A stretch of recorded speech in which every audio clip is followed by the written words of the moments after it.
You will want to listen to this today all the way to the end. We've got Wendel. You've probably seen him around. He's one of those people that just kind of flies under the radar. He's this unassuming guy with an absolutely amazing story. You'll love to hear it. I had to cut us off. Like, we were an hour and 15 into it, and I had to take that moment of like, let's do this again later, because it could have easily been a 3 or 4 hour podcast.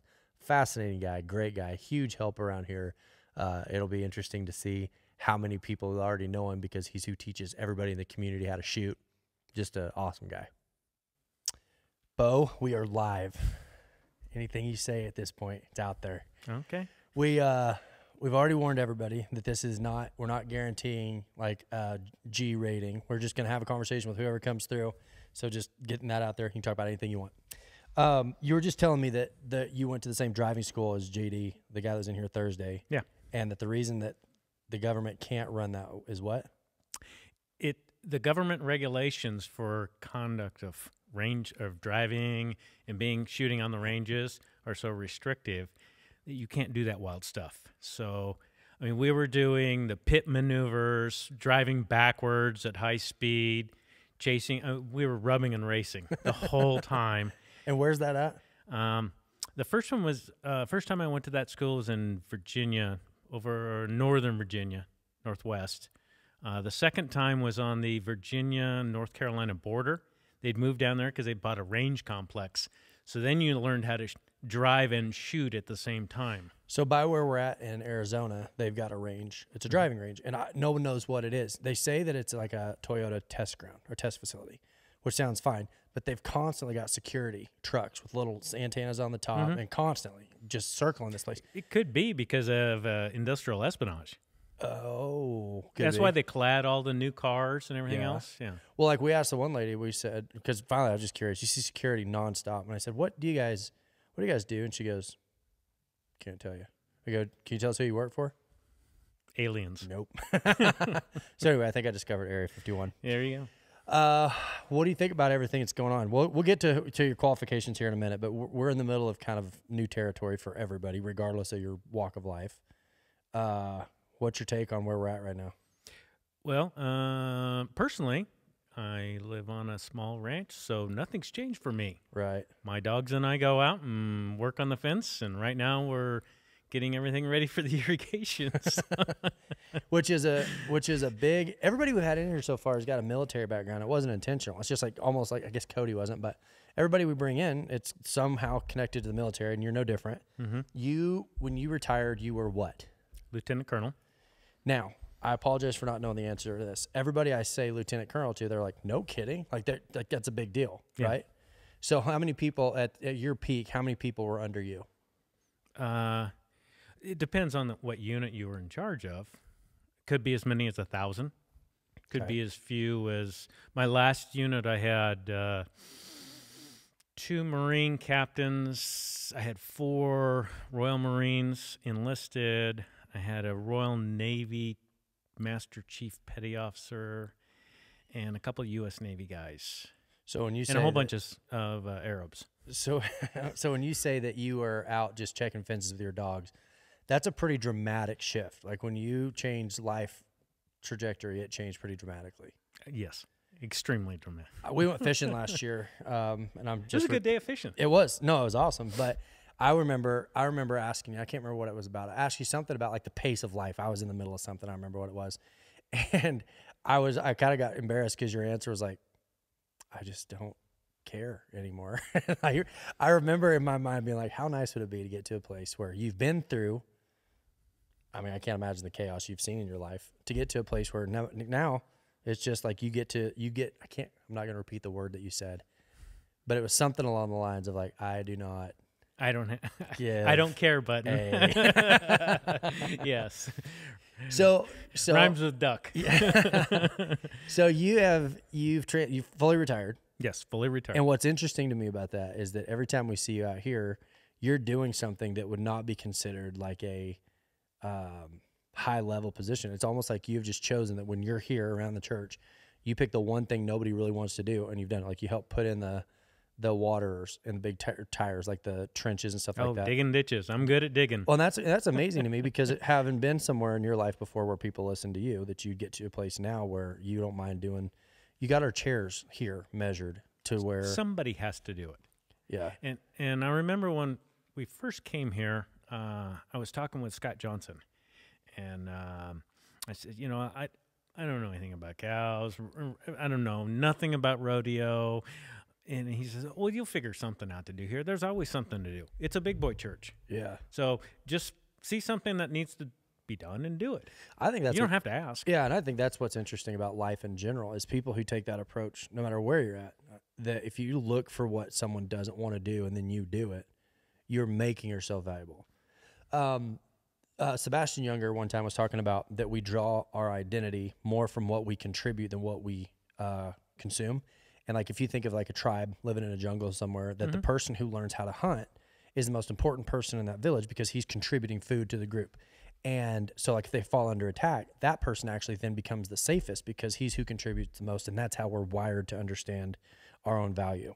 So I pick up trash on Sundays after second service. But that's a measurable contribution. Well, and I don't mean like that's what makes you valuable. I just mean like how it's pretty rare. I think it's pretty rare for someone to look for a way to contribute as a means of value rather than, well. I'm not going to say I wouldn't say it out here. That's what I like about this church is that it's a big boys church. In that, by that I mean it's not going to lead you by the hand. Yeah, you're not going to say, "Oh, you want to volunteer? Here, do this. You want to volunteer? Here, do this." It's like, hey, we got a lot of opportunities. Figure something out, dude. Well, that frustrates. I mean, it enables a lot of people to work. I mean, like Jason Graham, he's out there burning weeds right now. Like you don't have to go tell Jason what to do; he'll figure it out. There are other people that are like, well, I just didn't feel like I was really connected. I think they're waiting on that, like, take you by the hand moment. And what I know is, like, I don't have the ability. We don't. There's plenty of churches that will do that. Well, and I think even if we were to try, what we've proven, we're not very good at it. We're just not, honestly, we're not very good micromanagers. It kind of depends on people to just, like exactly what you said, is look for something that needs done and then do it. So take that outside of the church. How old were you when you enlisted? I didn't enlist. I did not. I was commissioned. Okay. Can you explain? I went straight from high school. I went straight to college. My mom gave me $20 and a bus ticket to Corvallis. Said, "Go to college, stud." Good luck. And I went over there. I earned a scholarship in the ROTC. Okay. And when I graduated from college, I was commissioned as a lieutenant. What is that? What's the difference between enlisting and commissioned? Commissioned is what? Some people would say white collar, blue collar. Okay. Similar. The officers are going to be command. Gotcha. That's our big deal. Okay. And it's going to be larger units. Okay. Not so much the small, personalized stuff. Did you know that was where it was going, like from the time you got your $20 from your mom? No, I had no idea. What's that like? You're sitting on a bus going to school. I mean, do you remember very much about that day? A little bit, yeah. It was just like, okay, here we go, next phase. She told me, don't come home. Really? Yeah. So, you know. So you're sitting on a bus, and it's like, well, I don't know what's going to happen, but I know what's not going to happen. I'm not going to go back home. Exactly. I'm not going back. Okay. So I'll go from here. And you're how old now? Right now, 56. So 56 years old. Would you say that that is actually more of an advantage than being coddled? Now, looking back on it, I know this seems backwards, and as a parent, our knee jerk is to provide everything for our kids, do everything for our kids. But you hear so many people who their story started with like almost a hands off from somebody that they needed. I remember at college when the kids in the fraternities, I mean, you knew they were rich, and their dad gave them everything, and they had cars and all that stuff. Yeah. And I was working from midnight until 6 a.m. doing campus security. And then I would go to class at 7:30. By noon, I was done because it was, you know. You were doing campus security, and you were there same age? Yeah. So you were having to narc on your friends? Oh, yeah. Hey, I had to pay the bills, man. That was the only way I would love to be popular, but I'm broke. When you're broke, you're broke. Yeah. Okay? And so I took as many hours as I could. Why? Because the price was the same, whether you took 12 hours or 22. Okay. Well, hell about that. I'm going to get 22 hours as out, much as you can. and I'm not going to get cheated on my education because I can't afford one more term. So in that regard, that's a huge advantage. No safety net. You're holding on a little tighter because there's no safety net. And so do you think that started to prepare you for a life in the military even before you went in?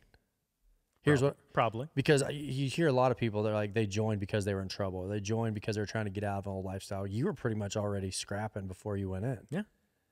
So when you went in, how much of a culture shock was it? It was still a culture shock because, see, I came from Primeville.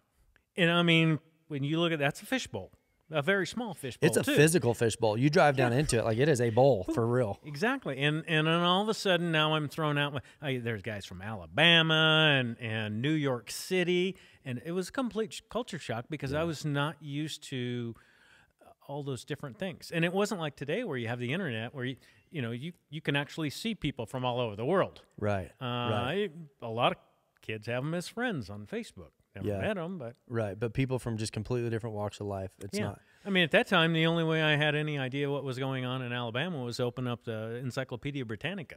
Wow.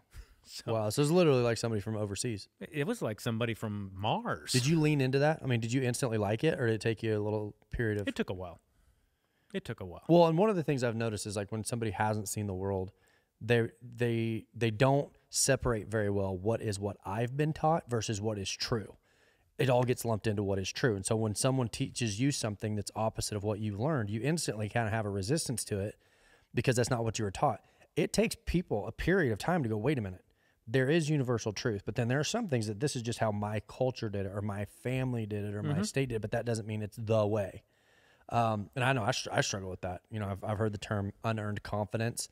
I think sometimes you have this unearned confidence in what you know. Well, you may have a disadvantage in that, though, because when I was young and then started to go out into the big world, we didn't have any knowledge. Okay. We didn't have any way to learn any of that. Didn't know what you didn't know. We didn't know what we didn't know. Now, when you get ready to go, if you go to, say, Jerusalem, you can look it up on the internet. You can see it on your phone. A pre-tour. You bet. You can do a pre-tour and everything else. Not so when I was 18, 19, 20. How old were you before, or how long were you in that environment before you started to really like it? Because I know right now you still travel. Like you're still, you just had a trip canceled just this month, right? I would actually probably be stuck there right now. Wow. If it wouldn't have been canceled. And you were going to Jordan? I was going to Jordan. We were going to build houses for Habitat for Humanity. And then we were going to do a little bit of tour around Jordan and then go back to Jerusalem again. So thankfully, I mean, in a sense, I know you wanted to go, but in a sense, thankfully you never got there because it may have been challenging now. Oh, I'd still be there, yeah. So what happens in a situation like that, if you guys get stuck, I mean, what do you do? Just hang out? Have you ever been stuck anywhere before? Yeah. Oh, yeah. Where? I've been stuck in Frankfurt, Germany once on the way home from a combat tour. Okay. And I got so at a time you really want to be home, you get stuck. Yeah. So hold on. Now I'm curious. You've been stuck in combat for how long? At that time I'd been, let's see, it'd been about 9 months, 10 months. In combat. Yeah. And you've been counting down the days. It finally comes. You get to Germany. It's happening. And then what? I got stuck there for 24 hours. Which it seems like forever. I got a hotel room and walked around Germany and marveled at how effective the B-24s and B-17s were in the Second World War. And so then, let's say you're in Jordan. By comparison, you're in the military when you're in Germany. If you'd have been in Jordan, you're just a citizen. Yeah, you're me just and my wife. Regular guy. Mm-hmm. Do you like situations like that are a little bit out of the ordinary, or do you sure. like where it's challenging? Why not? Yeah. Why not? I'm the same way. It's an adventure. Yeah. When we travel, we don't like to go on tours because then you're just led around like sheep. Totally. Better to go out and explore the world yourself. And when we walk around town, you'll find the interesting things that you don't get to see in the guidebook. Sure. Right. We grew up like in Fort Worth, and that's where everybody goes. Every young rodeo person in the world wants to go to Fort Worth. And there is kind of the touristy, like north side. That's fine. But like the food places and the stuff, the people's houses, like in my mind, I always felt really fortunate to live in a place where I was familiar rather than what the tour would have offered, so to speak, had you just come in from nowhere not knowing anybody. So I kind of grew up, it sounds weird, but for our culture, I grew up in Disneyland, so to speak. And so same thing, I don't really want to just go travel and take the generic tour of anywhere, which is probably why I haven't traveled as much. Lacey wants to travel more. Okay, you need to go to Jerusalem. Everybody you tells really me that. Why? do. Everybody tells me that. Why? While we were there, Well, hold on. Let me clarify this. I feel a certain level of guilt being a pastor of a church, and I've got no interest, none whatsoever. And I'm not against it. It's not like I'm anti-Jerusalem at all. There's just no part of me that deep down is like, oh, I'd love to see that. Lacey, That's fine. she's in, and I'll go because she wants to go. I'll go, but yeah, I don't know. My wife really wanted to go, and so I went. So you're kind of in the same boat I was to begin with. Okay. And I saw there about halfway through, I was looking through a pamphlet, and there was a quote in the pamphlet that said, "You go to Jerusalem, a tourist. You leave, a pilgrim." And it's true. You don't know what's going to touch you, but I mean, we went to the first day. We were in not Bethlehem, Nazarene. Okay. Nazareth. Yeah. And then we went to Galilee. We went up where the Sermon on the Mount was, and all of these places. And yeah, I knew what they were, and I had remembered various stories in the Bible about them. But it wasn't until our last day, we were in Jerusalem itself, Old Jerusalem. We're at the Church of the Holy Sepulchre, which is the church that it supposedly holds Christ's grave. Okay, and they have what they call the anointing stone. And it is the stone that Christ was laid on to anoint him and wrap him in the muslin for burial. Okay. And it's laying out there. And unlike an American museum, the stone is laying out there, the slab, and you can reach up and touch it. Well, you're not really risking damage. I mean, if it's a big rock. It is a big rock. And then just to be able to touch history like that, you kind of felt, it's like, oh crap. Yeah. Oh, crap. And then from there, we walked down what they call the Via Dolorosa. It's the road that Christ carried the cross. And on it are the stations of the cross of various things that happened, like when he fell against the wall and held himself up against the wall. And there's a handprint on the wall. Billions of people have put their hand on that. And when you do that, you either are dead or there's a jolt of electricity goes through your body. Yeah. And that's why they say you go there as a tourist and you leave as a pilgrim. Yeah. Something there will touch you. You never know what it's going to be. Right. But there is something there that will touch you. How does it compare to like other places that you've traveled? Because you still have the travel bug. You still like to travel. What is it? Like, obviously there's something deeper to Jerusalem, but what is it about traveling to other places that, let me think how to say this. Like, I know there's a spiritual aspect to Jerusalem, but it still kind of goes into that, like, curiosity. You've got this curiosity about different places. Like when you go to, where else do you like going? I like to go places that have history to it, like Athens, Rome, Paris, stuff like that. My wife, she likes to go to nice places, okay? The great thing is that for 26 years, the Marine Corps sent me to all the really crummy places. Right. You get to see a much different world. I get to see a different world here. Much better world. Better food, too. So I like to go to places with history because I'm a history buff. Yeah. But she likes to go and see different stuff. So we spend a lot of time in the Caribbean, too. Yeah. I love to scuba dive. Well, I mean, it was around back then, too. We just didn't know much about it. So how long after you got in did it, like, what was your first moment of like, whoa, this is very real? Because I think people generally have this disassociative effect. They are going through their regular life. They know that wars go on. They know that D.C. is a place and that politicians exist, right? But it's almost like they exist in the ether. And to me, I would think that I just in my mind imagine I would have this moment of like, oh, wait a minute, I'm no longer safe in Prineville. I am now literally at risk for my life. How far into your service were you before you had that moment? Did you have that? Did you have that moment, or did you know going in? No, you never know going in because you don't know what you don't know. And I think probably the first one of oh crap, this is for real was in 1983 when I was learning how to jump out of airplanes. And the very first time you get the command, stand in the door, and you're standing in the door of the airplane. Life and death is right there. And you're just like, oh shit. Have you ever seen somebody like panic and pull the ripcord too quick? You don't pull the ripcord. It's automatically pulled for you. Oh, okay. Well, that would help a little bit because I would always be afraid that I would feel like I've been in the air for 2 hours and pull it. I'm still connected to the airplane. Like that makes it a little easier. No. But you jump at low altitude, and you have a lot of crap with you too. Yeah. Yeah. It's not a fun jump. So you land hard. You land real hard. We didn't have the new chutes. We had the old round chutes from World War II. Yeah. When you landed, you did a parachute landing fall, and we had a guy land on the ambulance and broke his leg. Oh, man. That was pretty funny. That's ironic. Yeah, you land on We the laughed. ambulance is there to make you better. Yeah. We had guys land in the trees and everything else. So what? How many jumps have you completed? Do you keep track? I know people that not like they've anymore. got like hundreds. I'm like, how do you keep track? I would think you'd like chalk it up to seasons. Maybe 20.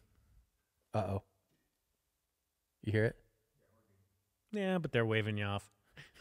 In my headphones right now, I'm hearing myself twice. Hello. That's better. There we go. Whatever you did. Okay. So like it's just seasons of jumping. Is that kind of what you're saying? It just depends on your job, what you're doing at that particular time. Like I jumped with the Saudis because they jumped. So That's I had what to they jump. did? Yeah, So that's that's what what they you did. So I did it. I was their advisor. Okay, I jumped. How fluent in Arabic did you get at your most fluent moment? I was pretty fluent. I had people meet me in the grocery store and had no idea they were talking to a Marine lieutenant colonel. Really? Yes. They would ask me, what aisle is the sugar in? And I would tell them, aisle 13. And just walk off and have no idea they were meeting an American. How do you say it's on aisle 13 in Arabic? I can't do it anymore. I have a lot. Almost Ana ismi Mukarram Abu Reed Mushaat al-Bahriya al-Amerikiya. You can I'm just leave it to my imagination. I didn't want to know. So when you were, man, 1,000 questions at this point. So when you went over there, what was the job? I mean, what was your first assignment? I was an advisor, a military advisor to a prince, His Royal Highness. Okay. He was the commander of an anti-terrorism team. In what nation? This was in Saudi Arabia. Okay. So at the time, there was a lot of terrorists in Saudi Arabia. They were running around chopping dudes' heads off and shooting up cars and that kind of stuff. Wasn't there a oil dispute between bin Laden's people and Saudi Arabia somewhere in that period that kind of triggered? No, bin Laden is a Saudi citizen. Was. Now he's not crab anymore. bait. Yeah. But his family is very rich and well known over on the western coast. So when the contract he was trying to get was with Iraq. That's where I'm getting my history all mixed up. Yeah, you're getting it all mixed up. But he had this. So fill me in. Bin Laden was a rich guy. Okay. Okay. He was a spoiled, rotten, rich kid. His dad was a big contractor over in Mecca, Medina area. And he just kind of got, like a lot of rich kids do, he just went off into a different world. And he held out against the Saudi kings because the Saudis had allowed the infidels in to Saudi Arabia. In Saudi Arabia, the king is known as the custodian of the two holy mosques. Okay. So he's, his number one job is the custodian of Mecca and Medina. It's a holy job in Islam. Everybody else is a king of a country. He's a custodian of the holy Which lands sites. differently than like a regular leader. If there's a spiritual aspect to it, it's a deeper. Kind of like the Pope versus the president of Italy. Right. Two completely different jobs. Okay. So bin Laden held it against the Saudi royal family because they allowed the Americans in to protect them, basically. Have you ever read Surprise Kill Vanish? Nope. Well, cool. Anyway, I'm gonna mess up the details. I wish I could figure it out, but somewhere in there, she'd said that one of the CIA agents knew that bin Laden was going to be an issue early because he had, and I thought it was the Saudis had some sort of a business proposition, and they went with America instead. And that was part of what had sent him into this big giant rebellion. Could very well be. And so, like, it was something financially. What her point? I'm gonna just totally destroy it's Ann Jacobson if you want to read it, but Annie Jacobson. But that it was kind of almost ironic because he had this big virtue signaling religious zealot type of a persona, but that actually what had sent him over the edge initially was a financial job that he'd missed out on that had cost him a lot of money. He lost it to the Americans. And then he took this virtue signaling holy war to extremes, but it started with a capitalistic slight. But it could work. It could very well be that's what happened. So when you were there, and you got there in what, in 80? What'd you say, 80? No, the first time I went to Saudi Arabia was in 2004. So it's already full swing issues with Saudi. Oh, yeah. I see. Oh, yeah. I see. We're already at war. We're big time war. Gotcha. Okay? And so you're the working. guy I replaced, his car got shot up in an ambush. He made it out good. He no lived. problem. Yeah. Oh, yeah. Handed you the baton. Yeah. Good luck in there. I got a new car out of it. So when you got there, you've been in then for how long? 20 plus years. So that's the advisor role is like, we're going to send you the old pro that knows what they're doing. Yeah. And so when you, culturally, what were you expecting when you got there? Did you kind of know what to expect, having been in that long? I had done, I knew a lot about fighting already. So all my study, and I'd spent about 6 months studying the Arab way of life, study the Quran, study books from people who had spent time with Aramco and everything else, so that I could understand where they were coming from. Because if you're going to advise them, sure, you got to understand what it is. Some sort of relevance, yeah. So I'd done that. I had an idea, but you still go in with both eyes open, and you got 2 ears and 1 mouth. They're in that ratio for a reason. Right. Okay, and just go make things happen. And so when you get there, I mean, like, they're happy to have you. They're excited you're there. Is there some sort of hesitancy on their part? I mean, what's when I got there, it was an interesting time because almost all of the American advisors had left. It had gotten too dangerous. So the U.S. government had get in there, Wendell. Hey, look, he's a stupid one. So the U.S. government had pulled most of them back, and they were in Riyadh, in the capital. And I went downrange, so I was down in a little town on the eastern coast. And that's where the prince was? Why'd they have him? Because that's where, real close to Daman. No. That's where all the oil rigs are. Oh, yes. And that's their vested interest. That's their vested. You bet. Yeah, kill the people. That's fine. Don't touch our oil. Yeah, it's a kingdom. So if a couple of people die, that's fine. But if the oil goes away, right, all of a sudden nobody gets fed. Well, and there's a history of that. There's a history of blowing up oil fields and stuff. Right? That was one of Saddam's big deals. Right, was blowing up other people's oil fields. So you're out there protecting more of a financial asset. Yes. The financial asset that holds everything in that country together. Right. Without that money, totally the king destabilized. Can't hold it. Yeah, it destabilizes the entire country. Gotcha. Which is which kind of what they want. destabilizes kind of the whole Middle East at that point, right? I mean, aren't they sort of the most level? They're not the most level. They happen to have Mecca and Medina, though. Oh, and don't ever forget the religious aspect in the Middle East. It is pervasive everywhere. It is like the religious Saudi aspect Arabia when you go to Rome. Is religious then? Oh, like the nation itself, because it's holding Mecca and Medina, is considered. It is 99.999% Muslim, and Christianity is illegal. It is against the law to bring a Bible there. It is against the law to go to church there. There are no pastors. We would go to. We found they called him what is it? It was an adult educator on the Aramco compound, who you could get an invite to, and he would have adult education, which was their code name for a church. Interesting. And it was almost an entire day to drive there, go to church, come back. It was almost an entire day deal. So we'd go like once a month. Yeah. I've got a friend, and I won't say names because I don't know if I'm supposed to or not, but he's got friends that are CIA agents, and he said that sometimes you get into these cultures that are so deep, like people that you would never expect you to ever meet other than certain random meetings. And, you get so embedded, and that there are people that are like the nameless, faceless missionaries. They are not officially with anybody. They're not associated with anybody. They're somebody with a Caucasian lineage, but they have embedded themselves so deeply, and they're actually very well respected. Like even the Muslims look at them as these teacher roles, and you never get to meet them. You never get to see them. They're people that are just gone. They're just gone. You'll never see them again. They're never going to come back to the Western culture. They're never have a desire to ever, expatriate out of those situations. And so like what you're saying about the adult education guy, I wonder how many times there are people in those sort of like embedded almost in those roles. There's a bunch. I get to know a lot of them. Well, I was there. I lived on the compound for a while with a whole bunch of oil workers. Okay. Because they put all the Westerners together, and then they would put a wall around the Westerners because that Is that way to keep people out or keep people in? yes. Okay. We had armed guards and an armored car out in front, concertina and razor wire on the walls and everything else. Keep the bad guys out, and keep the bad guys in also in their mind.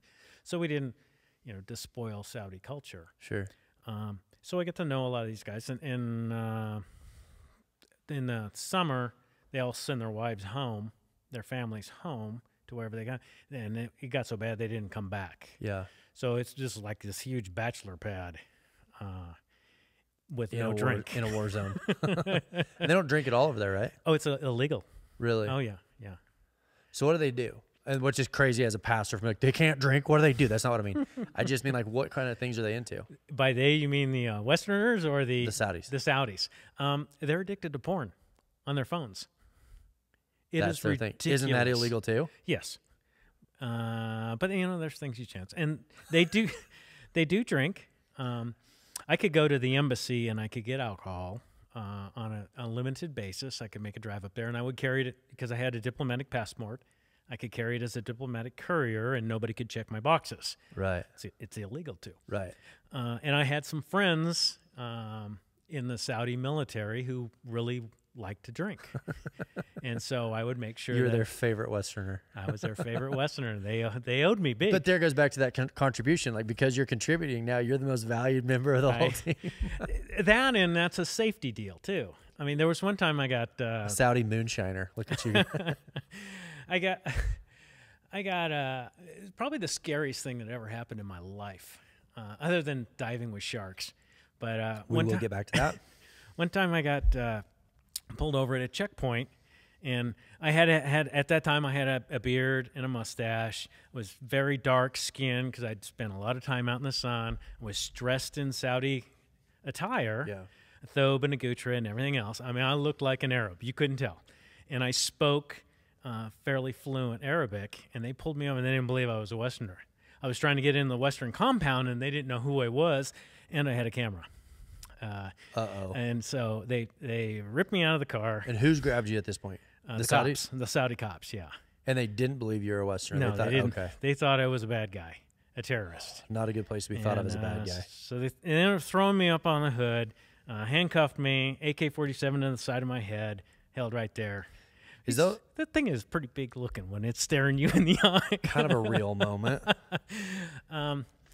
Eventually, I got the guy to grab my phone and dial the prince. And when I called the prince and the prince answered, the dudes, they all changed completely. And then they realized they had made a major mistake. Do you let it go, or were you mad? No, I was I was very proud. Because they're doing a good job. No, because I hadn't pissed my pants. To be quite honest. So they realize you're a good guy. They're not. They realize I'm a good guy, and they're scared to death now because they figure they're all going to the gulag. Gotcha. Those guys, they know they're done, and I have no idea what happened to them. I'm pretty sure that they all went to some miserable place and were really. Yeah. And so at that point, it doesn't do you any good to rub it in and be like, "I told you, stupid." Like, no. Keep your mouth shut. No, at that point, all you want to do is get away from the guys with the automatic weapons, because at that time I couldn't get mine. Mine were in the back of the car. Yeah. And I just wanted to go. So let me get some distance. Like, you live in a part of the world there where the conflict is just daily. That's just a part of life right there. Yeah. Did you get to a point where you kind of almost like got numb to it? No. You never got. I've had guns pointed at me. It's my job the whole time. When you're the senior guy there, when you're the commander, your job is the most important is the very first 2 months and the very last 2 months. Because the first 2 months, nobody is paying attention to all the little itty bitty things that will get you killed. Sure. What's the number one thing people overlook that gets them killed? What everybody else is doing. Explain that. Watch the women and the kids. When you don't see any kids on the street, the women knew something's up. Something's up. They're not going to let their kids get blown up or shot or whatever. Right. When it's just young males, military-age males, and that's all you see, something's wrong. Especially when they're all loitering. Yeah. Something's wrong. Yeah. Stay off the X. And then the last 2 months is making sure everybody doesn't think about going home and thinks Get distracted about again. Get distracted again. Yeah. Making sure. So, we had to drive a different route to work every single day. We drove a different car every single day. Different people drove. What specific terrorist group was most prevalent? Al-Qaeda. Yeah. And they're still, Yeah. I mean, my understanding of it is they do have a religious tie. So it's not like just a regular terrorist group like the Taliban became. And maybe I'm butchering this, but the Al-Qaeda thinks of themselves as being, I'm sure every terrorist does, but like there's almost a thought that they're like the white collar version of terrorists over there. Is my understanding that right? They were just very fundamentalist religious terrorists. They take jihad to the extreme. Just zealots. Kill all of the infidels. Yeah. You know where zealot comes from, don't you? No. Those are the Israelis who fought the Jews. No. Right. One of the disciples. What disciple was it that was a zealot? I can't remember. I'm supposed to know this. Pastor Jordan says, Google it. But yeah, no. That was the real. So they truly are zealots. Yeah. I mean, they've taken religious fundamental to the extremes, and they're out there to kill all of the infidels, or as they like to call us, the Crusaders. I see. Because they remember back to the Crusades when we were zealots. Yeah, I mean, yeah. Well, that's what's so funny to me is that people go, oh yeah, well Christianity. What about the Crusades? Like, dude, that's nothing to do with the gospel. That is literally the same as any religious, like Westboro Baptist Church. They're not us, obviously. They've got this skewed version of life, and it's crazy because Christians still we're measured by how we treat our enemies. The Crusades were not that. That was not the Crusades. No. So to hold the Crusades against someone, I could kind of understand. I'm not saying that's right, but I could at least I can understand the point. So, combat-wise, you said you never really get used to it. I mean, what was there a moment that you ever caught yourself slipping and kind of had that never again, or was it just that you never let your guard down? No, you do. You will. Everybody will. You just hope that you're lucky, and then when you do and you catch yourself, nothing happened. Right. No matter what you're doing. I mean, there's times when you're driving down the road and you space off. Right. Okay, the same thing happens to all the time. We would play games to keep each other on each other's toes, but still, there's times when it. Today, this morning, we were loading a set of steers, and it wasn't. I mean, there's no way to prevent it. One steer took off, and the dogs were chasing that one steer. And instead of coming back, he decided he's going to fight the dogs. And he looks up, and he's in this little lane. It's a little 8-foot lane. Jet, my 11-year-old. He has got the four-wheeler and the wagon, and he's got the hay in the back of it, and he's in this lane. So there's the four-wheeler taking up most of that 8-foot space. Mm-hmm. He's standing there feeding, not paying attention, which he wouldn't have been. Why would he have been? I mean, he wasn't. But this steer looks up, and he's in the lane, and the only way past is it's over the top, right over top of Jet. And it's happening. I know that in those moments, if you yell, Jet, he's going to look the wrong way, and the minute he looks the wrong way, he's going to get ran over. There's literally at that point. Absolutely, and to your point, and I'm not comparing the two, but there's always this inherent danger that you're not going to be able to completely avoid. Mm-hmm. There are times you look up and you're like, that 15,000 things had to fall right in place for that to happen, and of course it did. And Jet, he looks up and, not kidding, from me to the pot, he sees a steer and screams like a girl. He won't be proud of me for saying that, but he jumps up against it. Nothing happened. Came out of it fine. He kind of looked at me like, "Did you hear that?" And I did, but. Thankfully, those are the moments that are going to cause him to learn to pay attention later, no matter what I'm doing. Always be paying attention, and it didn't even get him hurt in the process. And usually that's not the case. Usually smiled on him. Yeah, usually the lessons are learned through the pain that kind of follows. So, with life and death, that's not a life and death situation, but sure it is. If you're at 11 and you get run over by a steer. That's life or death. Well, to an 11-year-old, I'm sure it felt like it when he looks up. Tell you what, I guarantee you, he gets run over. 1 out of 2 times. Yeah, he's going to the hospital. Oh yeah, I would have hurt for sure. But to your point, when there's people that are intentionally looking to cause harm, I mean, I can't imagine a slip up. It's just hard to imagine that You got to remember too that everybody else is just as bad as you are, or worse. Okay, we were the best trained guys there, so they're going to make more mistakes than we make. That makes sense. There was a time, and it wasn't too far in my first tour there. I'd gone to church with Beth. I always went to church. How old were you when you got married? I was 28, I think. Okay. Yeah. So she got the full military wife experience. I was a young lieutenant when we got married. But so we always went to church together, and I attended church. Mm-hmm. Okay, so I wasn't a believer or anything else. I attended church, usually, sometimes. And in 2005, about halfway through the tour, it finally dawned on me that, you know what? It's no longer up to me. If I keep I got to do my best. Sure. I got to keep aware of everything that's going on and use all the skills and knowledge that I have. But in the end, if it's meant to be, it's meant to be. Sure. So almost an acceptance before the fact. It was an acceptance. And once you accepted that God was in charge and you were no longer in charge, it made it a lot easier. Yeah.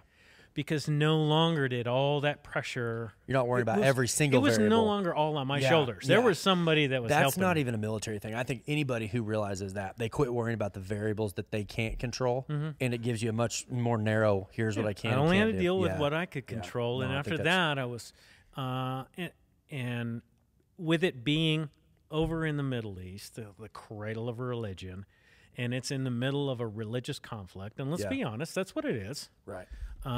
It's a religious oil conflict. It really originally wasn't even oil. Really? No. Just all religious. It was just a religious conflict between Al-Qaeda and us. And a lot was an internal Muslim conflict, and they used us as the proxy. Okay. To drag into it, the evil Satan. Well, we had vested interest because of the oil, though, right? I mean, wasn't our original interest over there oil-related? Because at the time we were a huge oil importer, had been since the 70s and the oil embargo. So it was easy for them to bring us into their religious war because we had financial interest in it. Mm-hmm. So they could drag us in. Right. Sorry. So you went to church with Beth. Yeah. So I was an attender, and about halfway through my first tour over there, I became a believer because it finally, at that time, that window had opened, like you had been talking. See, I listen. Surprise. The window opened, and it was like, okay, I understand now. You take care of you take care of the plan. I will just do the best I can. Right. And whatever happens, happens. I either die or I don't die, but it's part of the plan no matter what. And it made life so much easier for me. I heard a guy one time, it's an interesting TED Talk, but he was a first responder, and he said he's been on the scene several times, like dozens of times, when they show up and the person is fatally injured, but they're awake or they're conscious, and they go, am I going to die? And he said the responsibility of telling someone, like, this is it, you would expect that there would be a panic, like, oh, no, I can't, I'm too young or whatever. And he said time and time and time again, acceptance. There's almost a peace, because like we all know we're going to die, but we don't know how. And for that question to be solved, there's a piece to it. And he goes, you wouldn't expect it, but there's this like, and he's not even a believer. He's just saying that people, once they've answered that question of how am I going to die? Well, this. Okay, at least I know. And I think that's one of the fundamental kind of cornerstones of who Jesus was it's that acceptance before we know. It's that acceptance of like, I'm not in control. And I think that's, we overcomplicate everything, but like, it's amazing to me how just practically useful that is to go, I've already accepted my death already, whatever that looks like. So now, because I've already squared away kind of like my retirement in a sense, I've squared away the concept, I can start living today without a constant threat or fear of what that would look like. So if we go back to when we first started talking about fishing, and I told you, hey, I'm cool with anything because I don't give an F. Right. I have that I don't give an F button. That's what I got in 2005-ish. I got that button when I realized I'm not in charge. Yeah. He's in charge. He's got the plan. I'll execute it to the best of my abilities. Do you catch yourself having to push that button, or are you to the point now you just don't even get elevated? No, very rarely get elevated at all. Do you ever get bored? I mean, coming from that high of an intensity for so long, do you ever get bored with just sort of the day-to-day? No, not at all. Really? No. I enjoy being in my back pasture, building fence with my two dogs, listening to a baseball game on the radio. Yeah. I mean, that is heaven. Seems pretty American. Yeah, it gets no better than that, you know. And why would you be bored of that? Yeah. And when I get bored, I look to do a volunteer job. Yeah. You know, you Yeah, told yeah. us, hey, you're blessed. So the reason you're blessed is so that you can bless others. Well, and that's that contribution thing. And I think Mm-hmm. people will misunderstand that of like, oh, let me guess, you're a church, you want my money. I get it. Okay, let's set that aside. If we think of our value through contribution versus consumption, Mm-hmm. then we find value in whatever it is that we're giving to, whatever we're contributing to. Now, if it's a sport, people give their time and their effort and their money to like buying better equipment. Well, what they're saying is that that endeavor has their heart, right? And what has their heart gets their resources. And so there's a real practical combination that says you are blessed to be a blessing. It's not shame on you for doing so good. Now you give it to someone who doesn't have it. It's way more practical than that. It's far more practical, which is invest into what has your heart. And if you can't bring yourself to contribute, whether it's time or resources, that's something to be considered of like, why wouldn't I? Why wouldn't I want to give? Why wouldn't, like, what is stopping me from giving? Because we are all geared towards giving. Every person, whether we want to believe that or not, we're all geared to give. And some people give to savings, but that's still security. Your heart is in security, financial security. You give to your kids, you give to an addiction. Like we all give. And I think that's an interesting thought that no one is greedy by nature. We're all givers. It's just what has our heart, because whatever has our heart, we freely give to. We always freely give to what has our heart. So to your point, yeah, I mean, I think that's been something that's interesting is like, obviously there's a connection here at a heart level with you, because every time we look up, you're doing something. And half of what you do, I'm not even allowed to know about. So you come home when? When were you done? Well, both times I was over there, I got extended.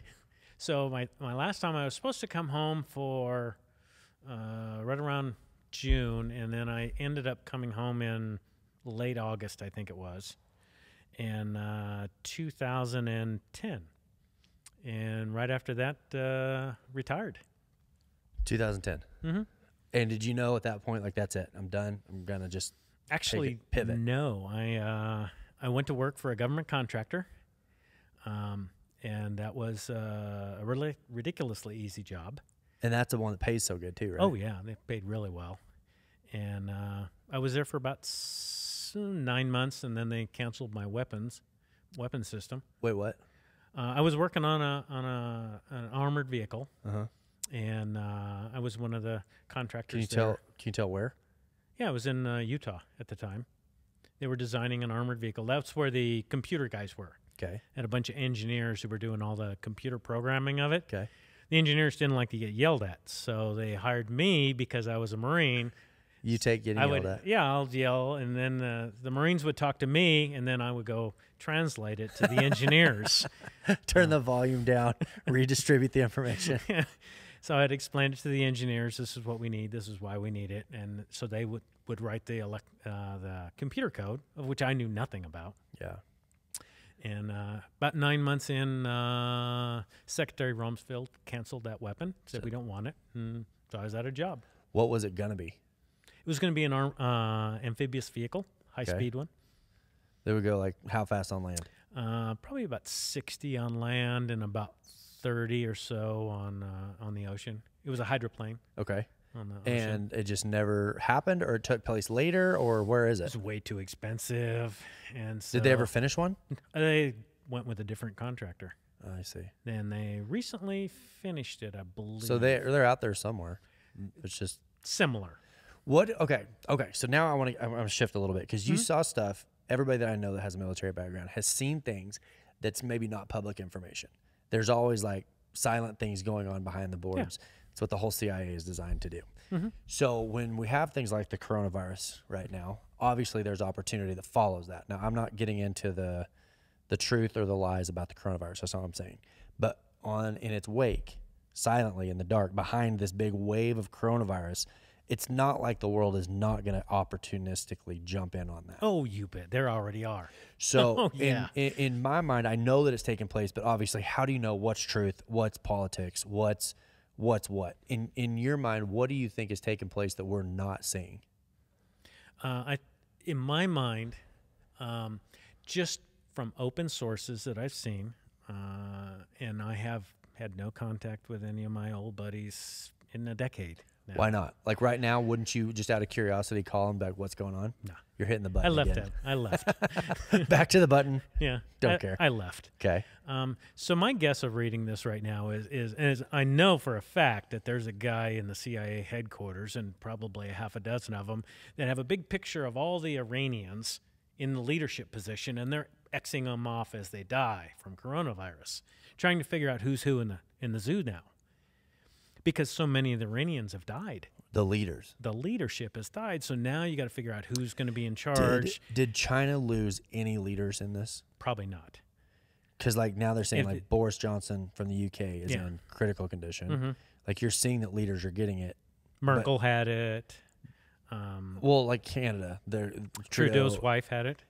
But no Chinese leaders had it. I doubt very highly. So remember, what do you Shanghai's take a from long that? way away. Is that just circumstance? It's just a distance away. Yeah. Yeah. Well, I would say we're further away from Wuhan than they were.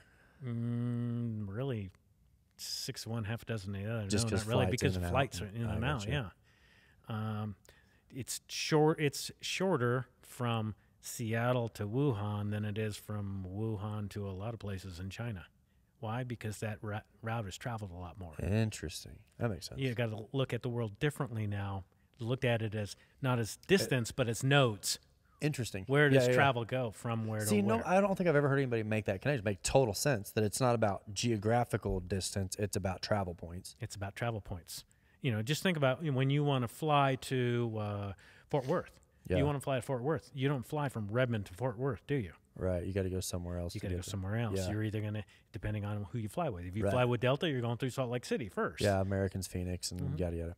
So same thing. Do you take like the connection to the bioengineering lab in Wuhan, the guy that got arrested? I'm just curious. Like I said, I always say I'm not a conspiracy theorist, and yet I'm always like, what is actually going on here? But like the guy that gets arrested from Harvard. I don't know about all of that, but I do know this one. I do know that the reason that Italy and Iran were both hitting really hard, really early, is because they both bought into what is it, the Roads and Bridges program or something like that, where China was building infrastructure. It was basically giving infrastructure to these countries, which is really a common practice by China. They go in and way undercut the prices, so they get the jobs, which boosts the economy there. And ties them in because all of a sudden a lot of the companies and stuff are owned by the Chinese. Yeah. So ties them into that orbit of Greater China. So and now Iran all of a sudden, and Italy were both in on that. They're in on that. Now all of a sudden the travel from Wuhan to northern Italy, which was really high. Right. Boom. All of a sudden, where does it hit? Northern Italy. Well, and they're smokers. There's a higher number of their smokers. Their age, they're older. That's going to add to the death count, but not to the number of cases. Yeah. So that's why they got it more than a lot of other places. But from Italy, where did it go? It went to the big cities, Barcelona, Paris, and rolled around in the big cities. Why? Because that's the international travel nodes. Yeah. Whether you travel by rail, travel nodes, or air, that's where you go. Right. Right. Well, and my brother and I are having very different experiences, and I'm aware of the suffering, and I feel a certain draw to that of like, what can we do? We're upping our beef our donations right now and all that. So I feel connected to the suffering. I'm just not. I heard it said like that we're all in the same storm, but we're not all in the same boat. Like some people are in bigger boats, some people are in little boats. We're all in the same storm, but some people are in a position to weather it, where others aren't. And so like my brother living in a city, his experience with this has been he's more connected to a travel node because he lives in Dallas. Central Oregon, I mean, I'm telling you, I almost feel guilty about like ag business type stuff that we're doing right now. I'm getting to stay really, really busy. I'm following the proper precautions or whatever to a large extent. So if you feel guilty about coronavirus today and us living, it's easy for us to weather the storm. Right. Because really, life really hasn't changed a huge amount here in the rural area. Right. But then again, look at the other side of the thing. 6 months ago, it was a completely different world. He had all the advantages. He had all the connections, all the high-speed internet. He had the big city. There's a lot of advantages there, and things are a lot cheaper for him than for you. Yeah. So, I have a theory. You want to hear it? It goes two different ways. I'm not sure if I should say this. I'm going to. Yeah. I'm not saying that I did or didn't watch Tiger King. Are you familiar with this? I've heard of it. Let me just give you this basic number, is that there are more tigers now in the world being raised in captivity than exist in the wild. And they're saying, well, they're extinct. They're going extinct. They're endangered. Well, in my mind, if they're going extinct or they're endangered, then these breeding programs are good for them, where they are in a safe environment. All their needs are provided for them. They don't have to go out and hunt. They don't have to survive. They're actually not doing very good in survival. So they put them in cages. They surrender their freedom. They're no longer tigers. Well, hear me, and I'm not even saying I'm right. I'm rolling this theory around in my head. They are safe. They've surrendered a certain level of their freedom to experience comfort and blah blah blah. Like that, I wonder if that's why these large cities have become so successful in our modern age, is that it is so much more connected to resources. They're always on water, for instance, and like these big cities developed around water and natural resources, but now they're so closely connected to everything. But as a result, you're giving up your freedom. You don't have the freedom that you'd have if you lived out in the country. And so that's my thesis, is that big cities are zoos for people that have voluntarily checked in. It fits. It fits completely. I don't even know if I'm right. But. And not only give up freedom, but they gave up the independence.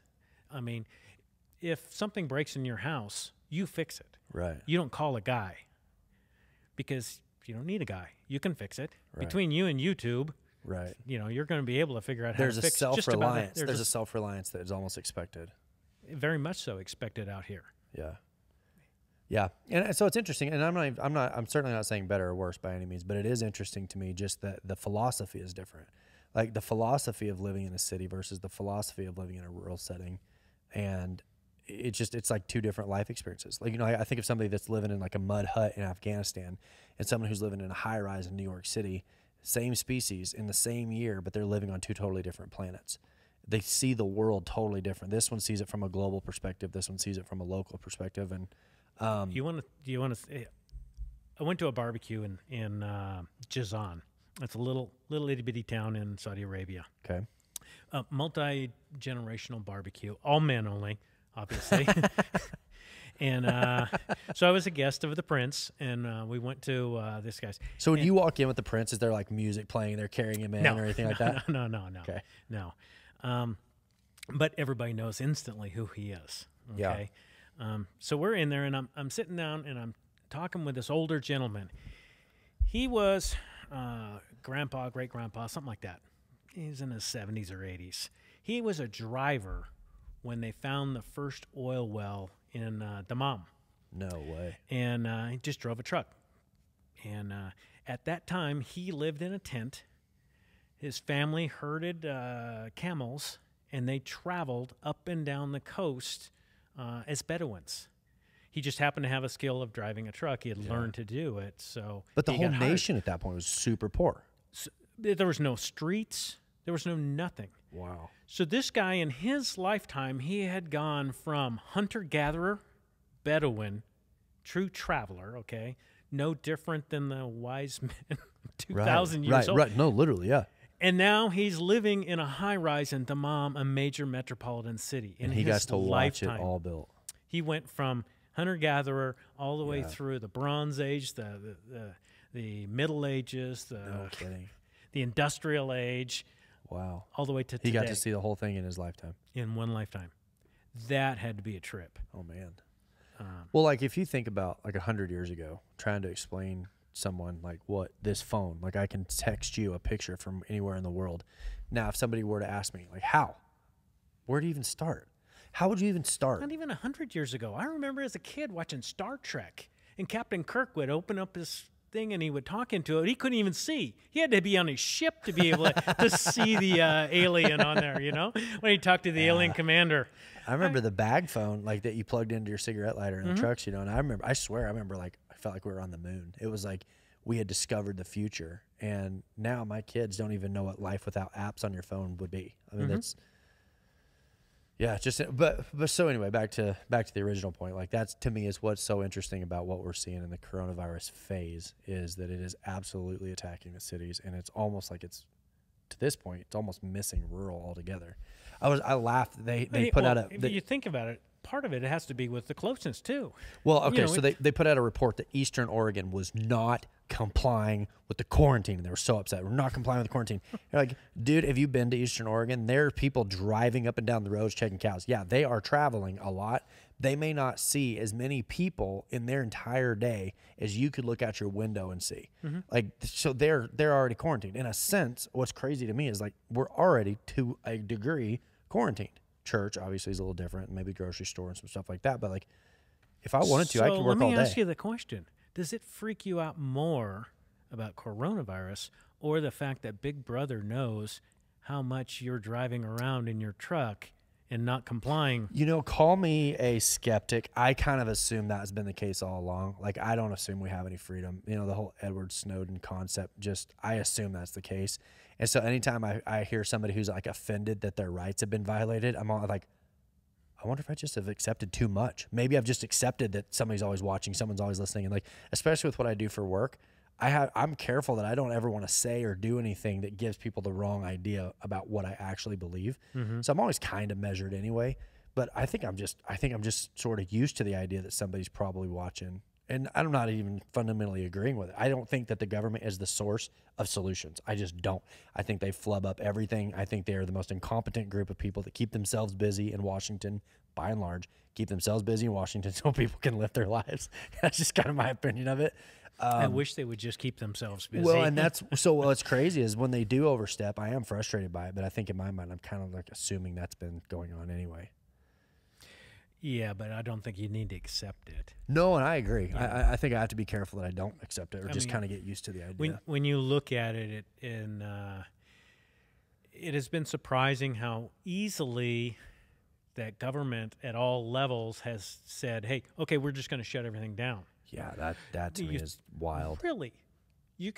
Can the government legally tell a church, no, you cannot exercise your free religion of speech? No, and they certainly can't. And like that's the thing about the governor of South Dakota. She was like, I can't tell people what to do. This is a free country. And I'm like, how awesome is that? That a governor of a state is like, it's a free country. We can make recommendations. We're big boys. You know, you tell us, hey, social distance, stay 6 feet away, don't shake hands. Yeah. If you can, work from home. 99.999% of Americans will do that. That's been our stance here at the church is like, I don't know. I'm not a doctor. I don't know how this thing works. But what I don't want is for our, you know, like the immune systems that are compromised within the church, they're going to be here. If we have church, if I said, hey, we're having church this afternoon, they would be here. Oh, yeah. So that's kind of our responsibility is like, are we... I think you're doing the right thing. I'm not going to stop because I'm told I have to. And you got to remember, my mom, when I was a kid, my mom would be like, well, what are you going to say if they hold you up against the wall and they're going to cut your fingers off if you don't deny your faith? Like, she was always, like, preparing us for the apocalypse. So, like, to some degree, even from the time I was a kid, I'm kind of get used to the, like, that this is what we're facing. Then when I'm going to grow up, is the government's going to come in and point a gun at my head. But I wouldn't shut down church because they said we had to. I don't think that's necessary. You shut it down because it's the right thing to do. Yeah, I mean, I don't know. And like, look at what's going on online. Like, it has facilitated this kind of stuff. And I think it's given you a window. It's given the church a window. Yeah. The church is a window to say, okay, 2 ways for the church to reach out. We could either do it the old way, which was build a new church and sponsor another church and they stand up, or we could do it the new way with technology and use technology to reach smaller markets. Yeah, and if it's not for some resistance, you don't think of that. Or you think of it, but you're not really incentivized to start moving into that because the old established way is working.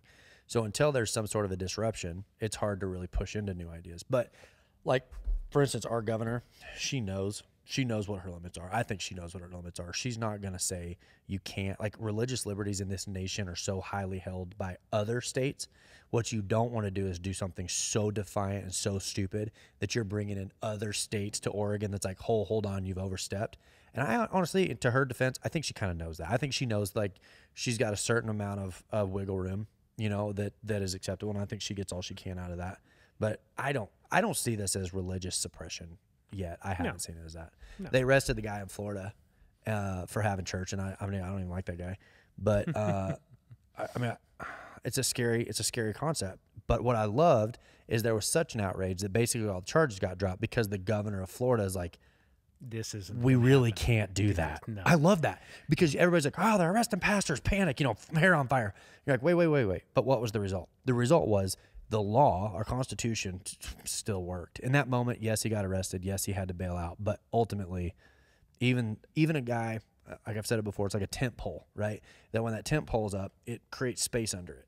And that tent pole that protects me is also protecting that nut job. And if I call down fire on that guy, guess what? I'm doing it on myself. Next. Yeah. So I don't know. It's interesting. It's an interesting time. I don't think The interesting thing is that nut job actually made it easier for you because he drew all the fire. Yeah. Yeah. And you know what though? Like his podcasts are up and like he's using it. Like this is his moment because he's a martyr. And there's a little part where it's like, maybe I'd get arrested. If I got arrested, maybe it would. Yeah. Kidding. If I got arrested, it'd probably be for something dumb. You know why I come to church here? And I've been to a lot of different churches. Okay. Because I travel all over the Sure. States. So I've seen a lot of different. The reason we stick here is because you teach instead of preaching. Okay. And by that, I mean, I don't need the guy up in the pulpit up there to tell me I'm a bad person, and unless I do X, Y, and Z, I'm going to hell. Right. What I need is somebody to say, this is what the book says. Right. Now, it says, I'll read you the verses, and then this is what it really says. Yeah. This is what it's trying. I need a teacher. Yeah. Because I can't figure that crap out on Well, my own. and I'll okay? tell- And that's why I got to come to men's group, because I need a remedial. Well, and I'll tell you, like you said, it's a big boy church. I've never been rah motivator, and I think the reason is I'm not believable in that role. Like if I were to come out, listen, and we're gonna and blah blah blah blah blah. I think everybody would kind of like. I don't think it would rally the troops at all. I think literally it'd be like, Later, dude. Literally, I swear. Even if I tried it, I don't think it would work. But more so than that, I grew up under some rah youth pastors or rah youth movements or some like let's go or like shame and all the stuff. Right? I've been through the whole deal, and none of it worked. Like I even tried to like, okay, I'll stop being bad. Well, the best way, Augustine tells a story one time when he was a kid. He was told, don't go to the neighbor's apple orchard. I don't even have to tell you how that story ends. Yeah. He goes, I didn't even want the apples until I was told I wasn't allowed to have them. The minute I was told I wasn't allowed to have them, it created a desire. Like the rules created, and that's what Paul's saying, like the rules, don't you think about the color red? Well, what'd you just do? Everybody in the room just thought the color red. So if you're teaching the rules, you're teaching death because the rules create a desire for sin. And the rules aren't bad. We're bad. Mm-hmm. We are the improper response. And so the teaching was what I had. That's what saved me was logically, where do I even start? Because I tried to like skip the line to the raw good Christian, and I just kept falling on my face. I've said it 1,000 times. I thought my Christian bone was broken. Like whatever it was that allowed people to be good, I didn't have that. And so, yeah, I think to your point, I'm glad to hear you say that. I'm honored to hear you say that. It works well because when you teach, you're also rural churches are different than city churches. Okay. Not if you ask Metro pastors.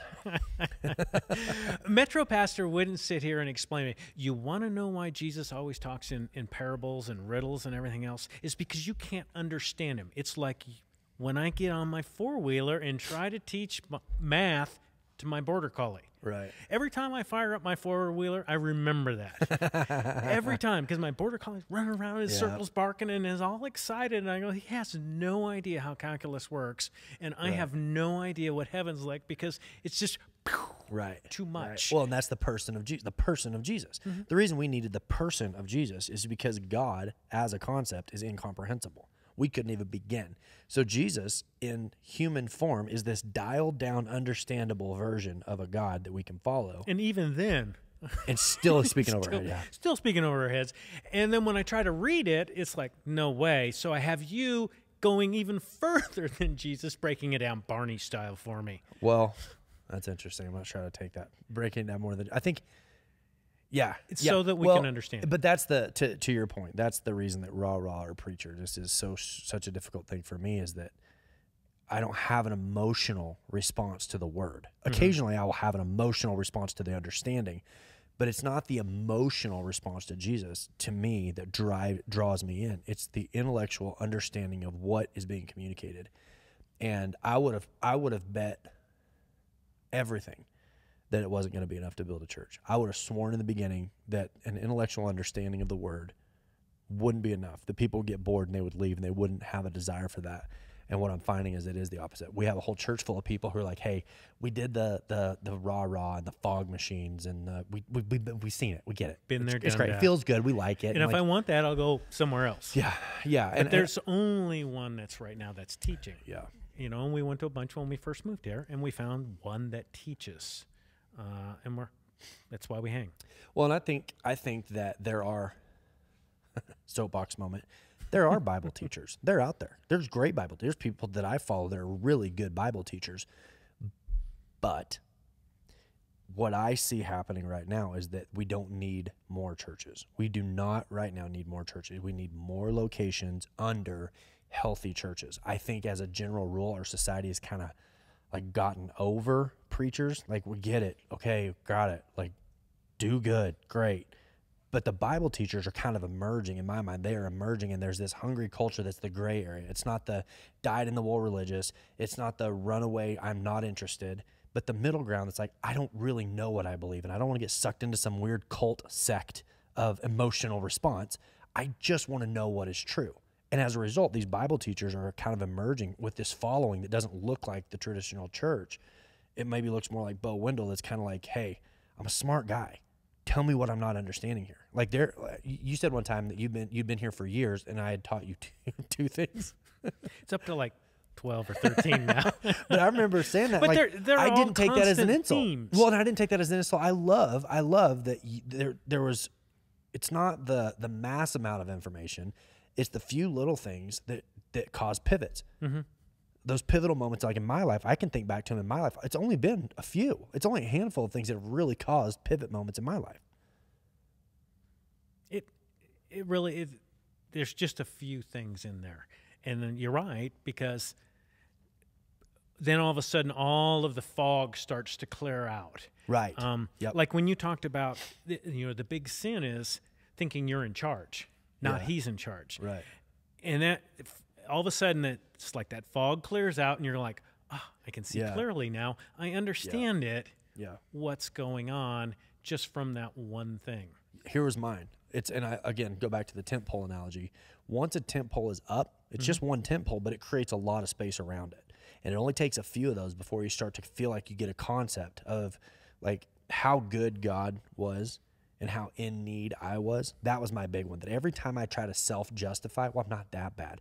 Every time I try to make myself out to be better through performance, I'm a moralist, I'm a behaviorist, I'm a this or that. What I'm actually saying is, because of how good I was, God didn't have to be quite that good to save me. Maybe he needed to be good to save you, but he didn't have to be quite as good to save me. When I understood that that's what my self-justification was amounting to, was a decreasing in God's goodness, it ruined me. Like, it ruined me for a long time of like, I'm selfish in every aspect. Every time I look up, I'm finding more selfishness. And it took me years just with that concept scale. It was 1 point, but it created, miles of space to dig further into the word.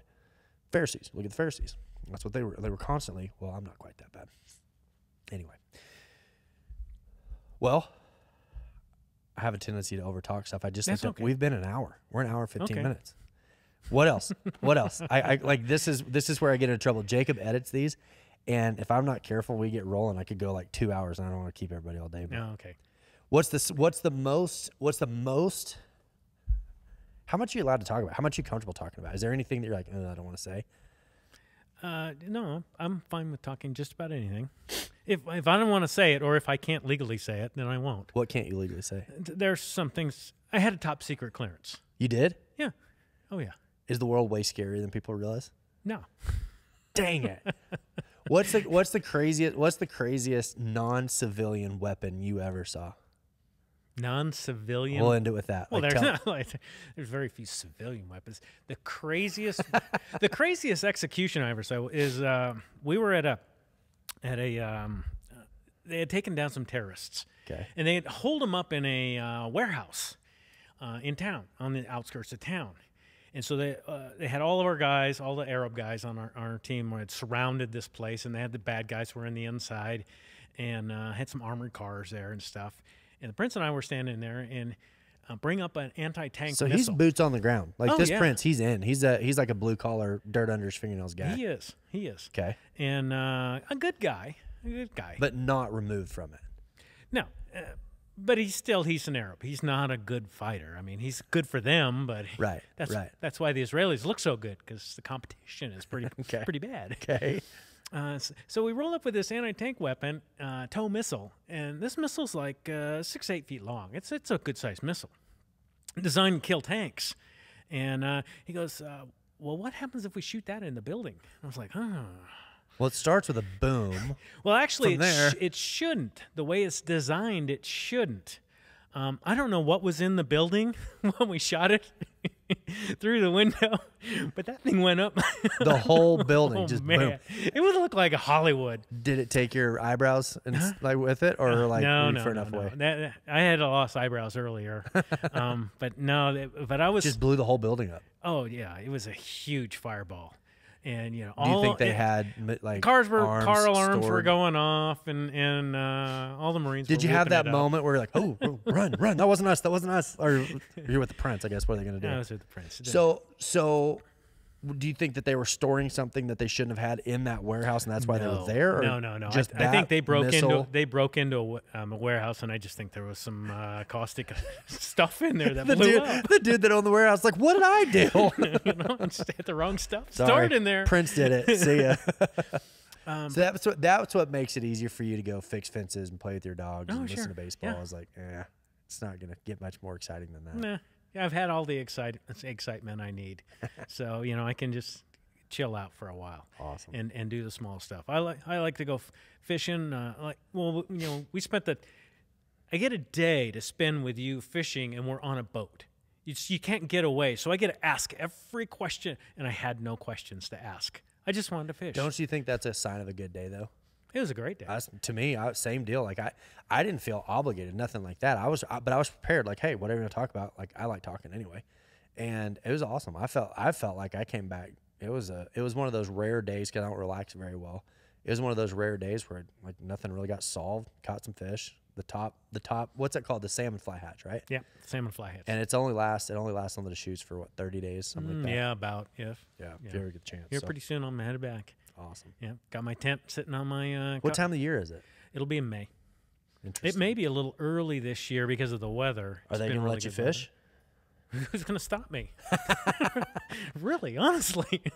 Interesting. So all the rodeos are canceled. We don't have other stuff going on. So I'm just I don't rodeo. go have your listen. That's all I'm saying. I'm saying go have your night, like get it all out of your system. Go stay in your tent. Then when you come back, you can just let me know when you're gonna go, and then we'll all go rebel together. So Okay. get on the river. Hey, I appreciate it. Thanks for jumping on. We'll do it again for sure. I know for a fact we didn't get to all of it, so No, not at all. we'll do it again. Appreciate it. Okay.